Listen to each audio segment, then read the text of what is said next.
तो देखिए आज का हमारा टॉपिक है क्वांटम संख्याएं। तो सबसे पहले बात करेंगे हम क्वांटम संख्या क्या होती है। किसी परमाणु में उपस्थित वे संख्याएं जो इलेक्ट्रॉन की स्थिति, किसकी, इलेक्ट्रॉन की स्थिति तथा संपूर्ण ऊर्जा के बारे में जानकारी देती है। किसके बारे में जानकारी देते हैं? संपूर्ण ऊर्जा के बारे में जानकारी देती है। वे क्या कहलाएगी? क्वांटम संख्या कहलाती है। क्वांटम संख्याएं 4 प्रकार की होगी। ठीक है, कितने प्रकार की होती है? 4 प्रकार की क्वांटम संख्या होती है। मैं यहां पर लिख देता हूं चारों प्रकार। नंबर 1 होता है मुख्य क्वांटम संख्या। मुख्य क्वांटम संख्या।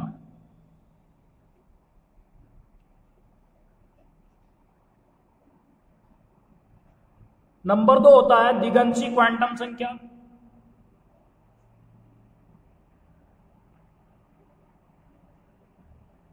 दिगंशी क्वांटम संख्या।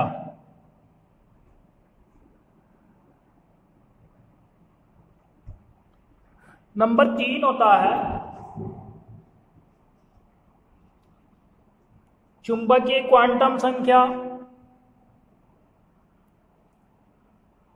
यहां लिखते हैं हम चुंबकीय क्वांटम संख्या।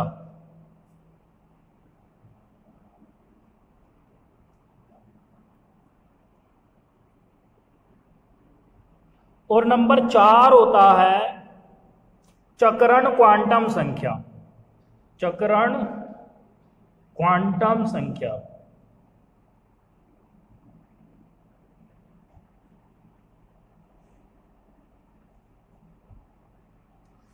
तो देखिए सबसे पहले हम बात करेंगे मुख्य क्वांटम संख्या की। तो मुख्य क्वांटम संख्या क्या होगी, ये किसे निर्धारित करती है, किसके बारे में ये जानकारी देती है?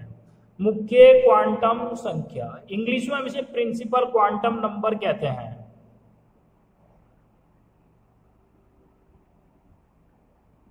मुख्य क्वांटम संख्या को n से प्रदर्शित करते हैं। स्मॉल n बनाया ना, तो किससे प्रदर्शित करेंगे हम इसे? स्मॉल n से प्रदर्शित करते हैं। और ये इलेक्ट्रॉन की कक्षा को निर्धारित करती है, इलेक्ट्रॉन के कोष को।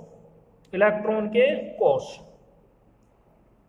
मतलब इलेक्ट्रॉन कौन से कोष में उपस्थित है, पहले कोष में है या दूसरे में है या तीसरे में है या चौथे में है, इसे ये क्या करती है?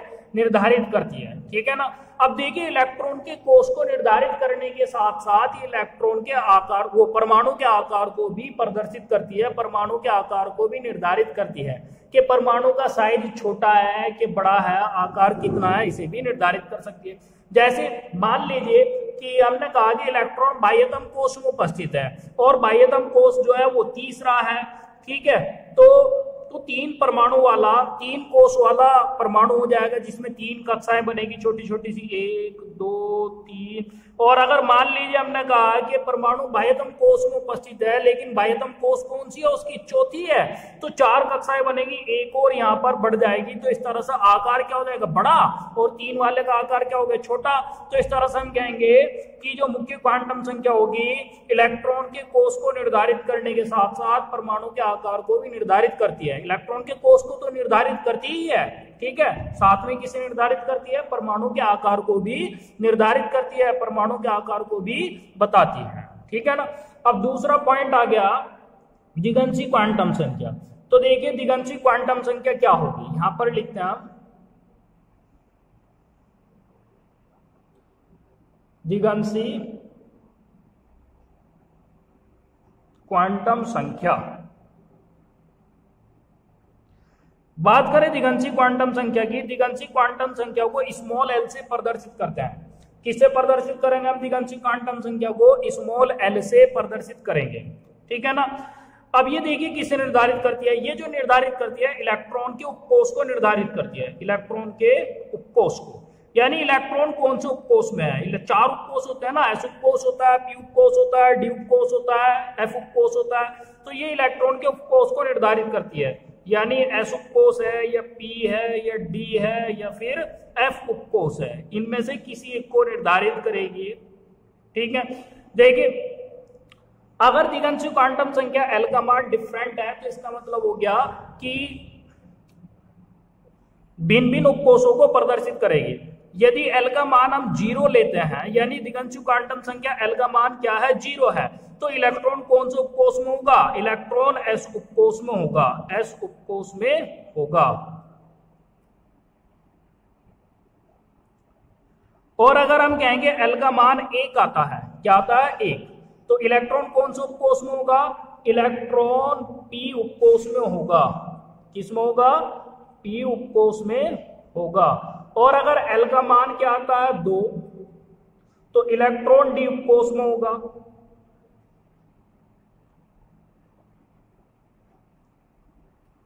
और अगर एल का मान क्या आता है, 3, तो हम कहेंगे कि इलेक्ट्रॉन एफ उपकोष में होगा,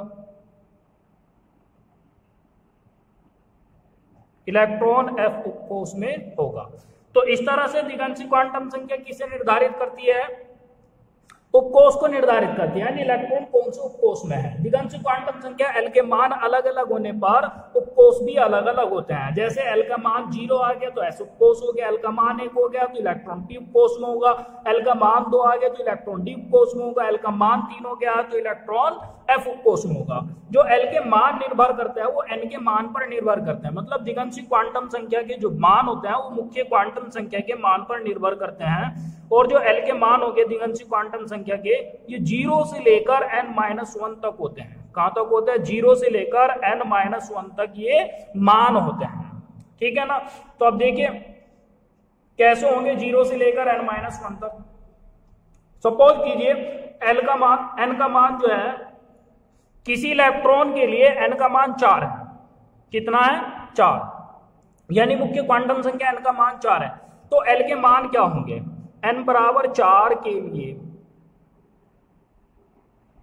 जो l के मान हो जाएंगे, 0 तो होगा ही क्योंकि कहा ना उसने 0 से लेकर n-1 तक। n का मान क्या है, 4, 4 में से गया 3, मतलब 0 से लेकर 3 तक सभी मान क्या होंगे, वे l के मान होंगे, दिगंशी क्वांटम संख्या के मान होंगे। 0 से 3 तक 1 2 3, तो इस तरह से टोटल कितने मान हो जाएंगे, 4 मान हो जाएंगे। क्लियर हो गई बात। ठीक है, मतलब जो मानों की संख्या होगी वो किसके बराबर होगी, मुख्य क्वांटम संख्या के बराबर होती है। दिगंशी क्वांटम संख्या के मानों की संख्या 4 मान है और मुख्य क्वांटम संख्या का मान कितना है, 4 है, तो इनके बराबर होगी। ठीक है, लेकिन एक बात ध्यान में रखना, 0 से लेकर n-1 तक होते हैं, ये l के मान होंगे।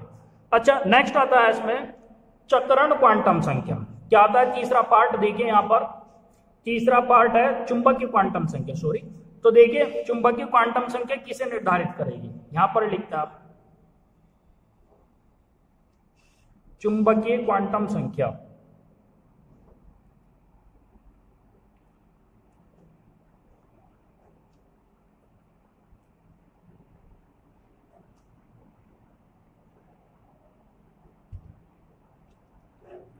चुंबकीय क्वांटम संख्या को हम स्मॉल m से प्रदर्शित करते हैं। किससे प्रदर्शित करते हैं, हम इसे स्मॉल m से प्रदर्शित करते हैं। और ये इलेक्ट्रॉन के कक्षक को निर्धारित करती है, इलेक्ट्रॉन के कक्षक को, यानी इलेक्ट्रॉन कौन से कक्षक में उपस्थित है। ठीक है, जैसे मान लिया हमने पी उपकोष हो गया, पी उपकोष में 3 कक्षक होते हैं। पी उपकोष में कितने कक्षक होते हैं, 3 कक्षक होते हैं, 1 2 3।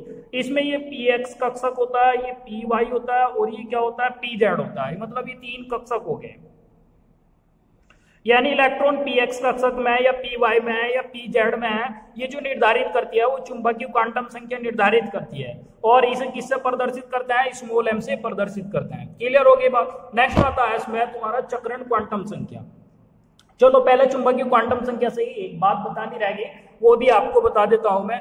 चुंबकीय क्वांटम संख्या के जो मान होते हैं, यानी जो m के मान होते हैं ना, वो दिगंशी क्वांटम संख्या l पर निर्भर करते हैं। m के मान बराबर होंगे किस पर, ये होते हैं -l से 0 सहित प्लस l तक। मतलब जो m के मान होते हैं चुंबकीय क्वांटम संख्या के, वो क्या होता है, -l से 0 से प्लस l तक ये मान होते हैं। क्लियर हुई बात। देखिए अगर मान लीजिए दिगंशी क्वांटम संख्या l का मान क्या है, 2 है, और m के मान हमें बताने हैं के लिए m के मान इसके लिए जो m के मान हो जाएंगे -2 से 0 से +2 तक, कहां तक आएंगे? -2 से, l की जगह यहां पर रखा हमने 2, -2 से 0 से +l तक, -2 के बाद -1 फिर 0 फिर +1 और फिर क्या आएगा? +2। तो इस तरह से टोटल कितने मान होंगे? 5 मान होंगे, यानी कुल मान कितने होंगे? 5 हो गए, कुल मान 5। तो आपको ध्यान में रखना है, जो कुल मान का जो फॉर्मूला होगा, m के कुल मान का जो फॉर्मूला बनकर आता है वो 2l+1 आता है। भाई एक तो -l वाला मान और एक +l वाला मान, मतलब अगर l का एक मान है तो m के लिए 2 मान तो ये हो गए l के, ठीक है, 2l, और एक 0 वाला हो जाएगा 2l+1, कितना हो जाएगा? यानी जो कुल मान बन जाएंगे वो 2l+1 बन जाएंगे, फॉर्मूला बनकर आता है। अच्छा, नेक्स्ट आता है तुम्हारा चक्रण क्वांटम संख्या। तो देखिए चक्रण क्वांटम संख्या क्या होगी, यहां पर लिखता हूं मैं,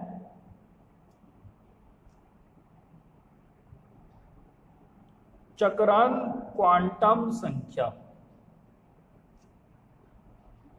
अब चक्रण क्वांटम संख्या किसे निर्धारित करती है, किसके बारे में ये जानकारी देती है? सबसे पहले बात करेंगे प्रदर्शित किससे करते हैं इसे। चक्रण क्वांटम संख्या को स्मॉल s से प्रदर्शित करते हैं, स्मॉल s से प्रदर्शित करते हैं हम चक्रण क्वांटम संख्या को। और चक्रण क्वांटम संख्या जो निर्धारित करती है वो इलेक्ट्रॉन के चक्रण को निर्धारित करती है, यानी इलेक्ट्रॉन दक्षिणावर्त दिशा में चक्रण करता है, यानी ये वाली दिशा, ठीक है, या फिर वामावर्त दिशा में चक्रण करता है, यानी ये वाली दिशा, नीचे की ओर को कर देंगे, ठीक है। तो इनमें से कौन सी डायरेक्शन में इलेक्ट्रॉन चक्रण करता है, ठीक है, इसे निर्धारित करती है कौन? चक्रण क्वांटम संख्या s, ठीक है। तो चक्रण क्वांटम संख्या s के 2 मान होते हैं, s के कितने मान होते हैं? 2 मान होते हैं। एक तो होता है +1/2, अगर इलेक्ट्रॉन दक्षिणावर्त दिशा में चक्रण करता है तो s का मान क्या होगा? +1/2 होगा। और अगर s का जो दूसरा मान होता है वो -1/2 होता है, और -1/2 तब होगा जबकि इलेक्ट्रॉन वामावर्त दिशा में चक्रण करता है, यानी नीचे की ओर को, एंटी क्लॉकवाइज। ये तो क्लॉकवाइज हो गया और ये क्या हो गया? एंटी क्लॉकवाइज हो गया, यानी वामावर्त। यहां पर लिखेंगे एंटी क्लॉकवाइज, यानी घड़ी की सुई की विपरीत दिशा में।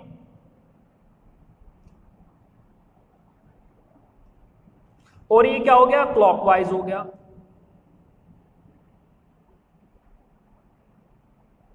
घड़ी की सुई की दिशा में, अगर इलेक्ट्रॉन घड़ी की सुई की दिशा में यानी दक्षिणावर्त चक्रण करता है तो s का मान क्या होगा? +1/2। और अगर इलेक्ट्रॉन एंटी क्लॉकवाइज चक्रण करता है यानी नीचे की ओर को, ठीक है, तो इसके लिए s का मान क्या हो जाएगा? -1/2 होगा। तो इस तरह से हम कहेंगे s के जो टोटल मान होते हैं वे 2 ही होते हैं, या तो +1/2 हो सकता है या फिर क्या हो सकता है? -1/2 होता है, इससे ज्यादा मान नहीं होते हैं। तो चलिए नेक्स्ट वीडियो में आपको अब समझाया जाएगा क्वांटम संख्याओं से संबंधित न्यूमेरिकल कुछ आंकिक प्रश्न मैं आपको बताऊंगा।